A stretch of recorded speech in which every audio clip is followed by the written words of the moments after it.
In 2024, Sony Music paid over £1 billion to acquire the music rights of the legendary rock band Queen. This is the single biggest deal yet for one act or one artist in the music rights transaction space. This is for a band, Queen, that hasn't put out new music in the past 30 years. Its iconic lead singer is no longer with us, has already had a massive biopic that is a commercial success, and isn't actively touring right now. Some may look at deals like this and others in the music rights space and wonder, why are these companies spending so much money? Are they overpaying? But there's a case that the opposite is true. What if Sony got a bargain on this deal? Sony didn't just acquire Queen's publishing catalog, they acquired the masters, publishing, distribution rights, name, image, and likeness rights, and more. Think of any other legendary artist that comes to mind. Stevie Wonder, Michael Jackson, the Beatles. Their rights are owned by multiple stakeholders across different entities that don't always speak to each other, don't always agree on everything, which could make moving forward with different opportunities a bit more difficult. This deal for Queen's music is a lot like a new owner for a Big Four sports team for one of the most iconic franchises in the world. They didn't just acquire the team, but they acquired their arena, the real estate, the regional sport network rights, and more. It's rare territory when you can own all of the assets for one artist in one space, and it just opens the opportunities of what can be done after the fact. But what can be done after the fact of a catalog really depends on the type of catalog and the type of deal that takes place. I like to put music rights transactions in two different categories depending on the artist. The first group are the pure financial plays. These are the predictable income streams that operate a lot more like annuities when you hear people traditionally talk about music rights. You understand what the decay curve looks like, you understand what the streams may look like. It's very unlikely that some big event in the future may lead to a spike or a decline. This is like your aunt or your uncle in your family that still have the Honda Civic that they've had for decades. It's reliable, and with minimal maintenance, they know that it can get them from point A to point B, do exactly what needs to be done, and have a longer life than most others. A majority of deals that happen in the catalog space, not necessarily the ones that get the biggest headlines, but the ones that actually happen the most often, I'd put into this group. The second group tends to generate more headlines. These are the upside plays. These are the deals that do have the same predictable catalog streams as the pure financial plays before, but the upside gives them a lot more potential. This could be a band or act or artist that has some big plans coming up. Maybe there's an untapped opportunity for an artist that's been beloved for decades, but hasn't necessarily been able to tap in and monetize the opportunity the same way that others have.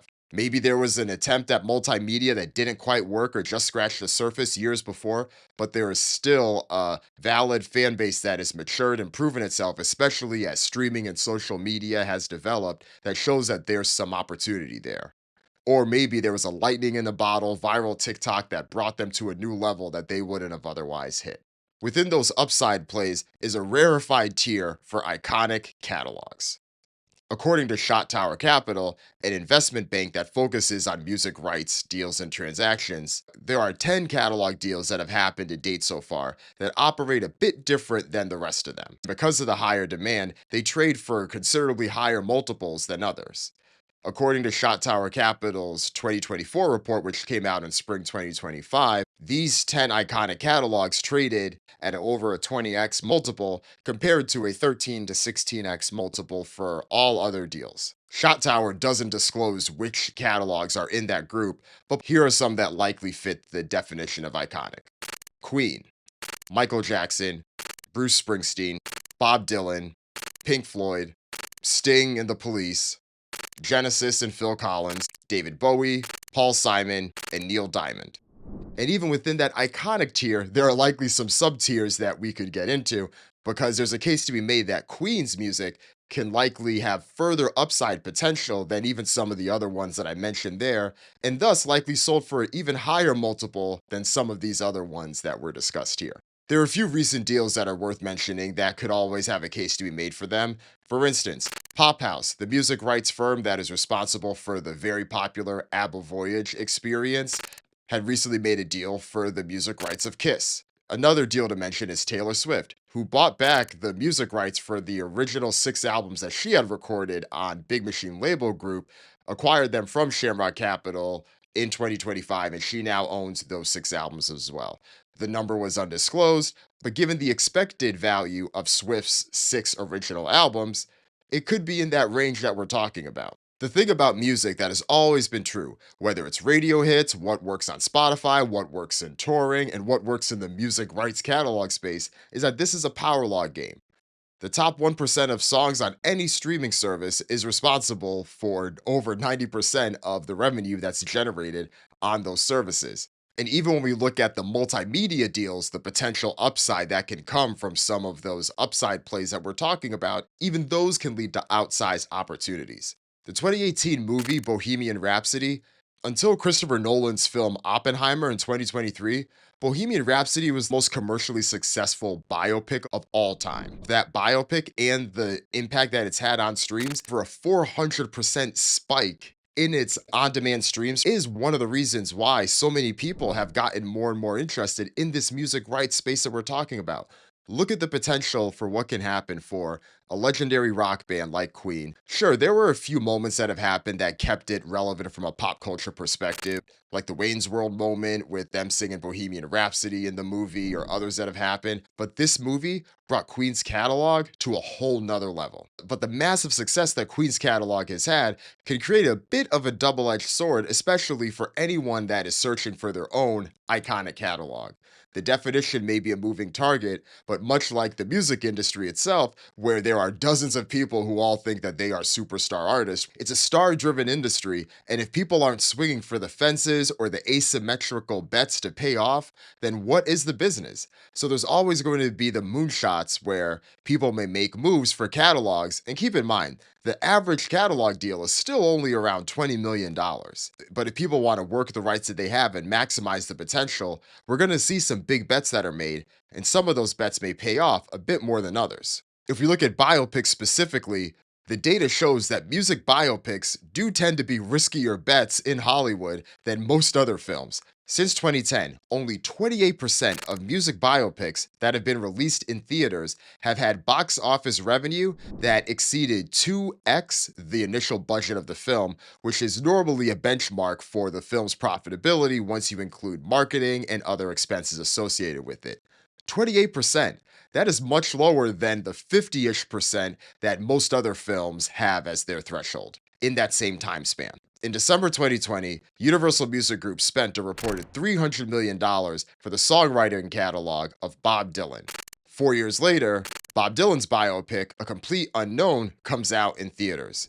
The movie cost around $60 to $70 million. It grossed around $150 million at the box office, so it just passed this threshold that we're talking about. But this is a movie that had everything attached to it. It had the next guy up in Hollywood with Timothée Chalamet attached as Bob Dylan to the movie. It had plenty of marketing, the production is there, and it still just passed that threshold. That's how hard this is. The film wasn't a dud. It was a modest hit, but nothing near like the Bohemian Rhapsody example that we're talking about. Movies like Rocket Man, the Elton John biopic, or One Love, the Bob Marley biopic, did much better at the box office. Another unique dynamic in the catalog space is the impact of genres. A lot of the biggest tickets in the catalog space have gone to the pop, rock, and the legacy acts from the 60s, 70s, and 80s that have continued to live on. But despite the massive success of hip hop, my favorite genre, the genre I've always advocated for in the music rights space, the catalogs in that space do tend to sell for lower multiples. There are plenty of reasons that have been discussed as to why that may be. Some of those have had more validity than others. The relative younger age of the music, the sampling and clearance dynamics with the number of owners and collaborators that are involved with a particular track, the profanity that's included in the lyrics, and whether or not that may limit the optionality for multimedia sync opportunities and things of that nature. But it's hard to ignore the massive success of a catalog like Drake, Eminem, Kendrick Lamar, J. Cole, Nicki Minaj. You go down the list. There are artists that have continued to put up numbers in the space. Another genre that plays almost completely differently than anything in the US is country music.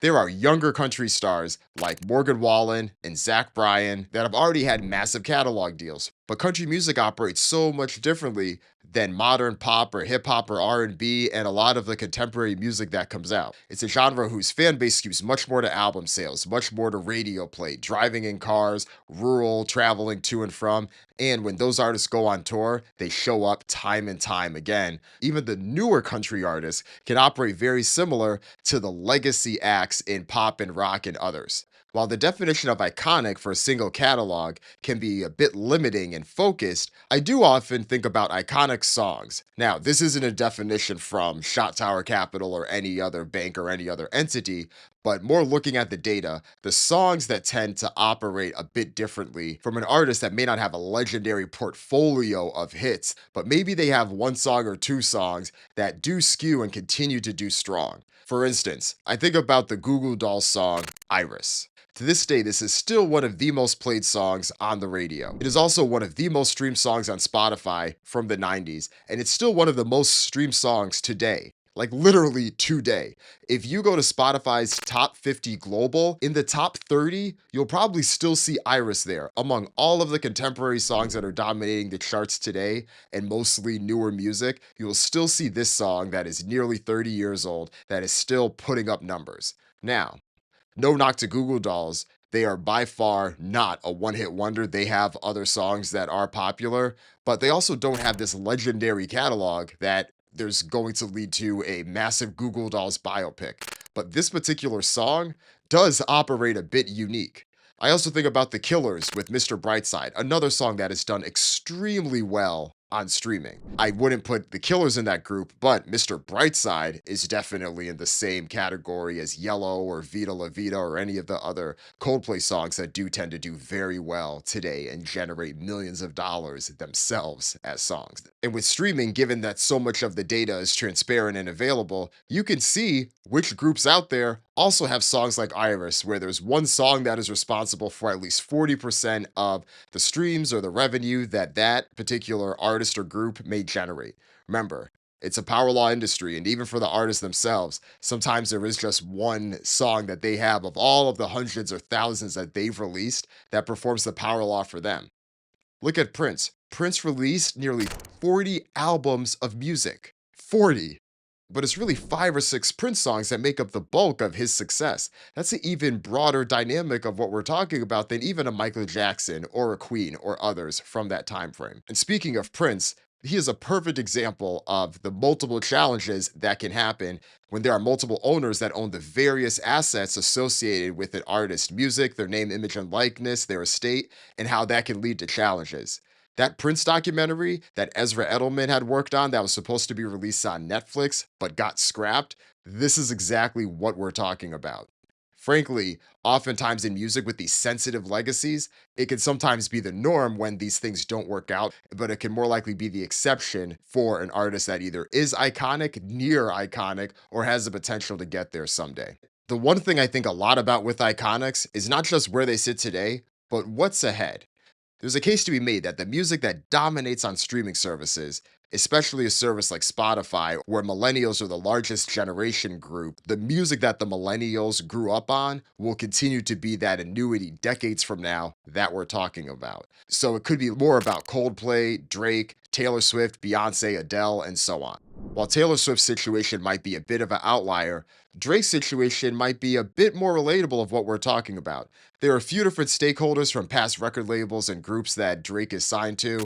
He, of course, was signed to Cash Money, Young Money in his early years. Drake has since renegotiated his deal, so any of his more recent music is under exclusive license to Republic Records and, by extension, Universal Music Group. They may have the rights to exploit and push the records at the moment.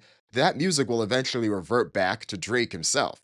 So, if Drake is ever in a position where he wants to sell his music down the road, we know that he owns the music to a lot of the albums that he's released recently. What will that look like for all of these artists in the future? These artists that have done very well for themselves in the past 10 to 15 years own the music that they'll be putting out moving forward, and that will likely only accrue in value as the rest of the business continues to grow. And while I do believe that those artists will continue to have their moment and will continue to rise up, success is not a zero-sum game. And as we've seen with other artist opportunities, Just because there was a Queen biopic in 2018 does not mean that the material can't be revisited again. If anything, it may increase the likelihood that the material would be revisited again. Look at the success of the ABBA Voyage experience.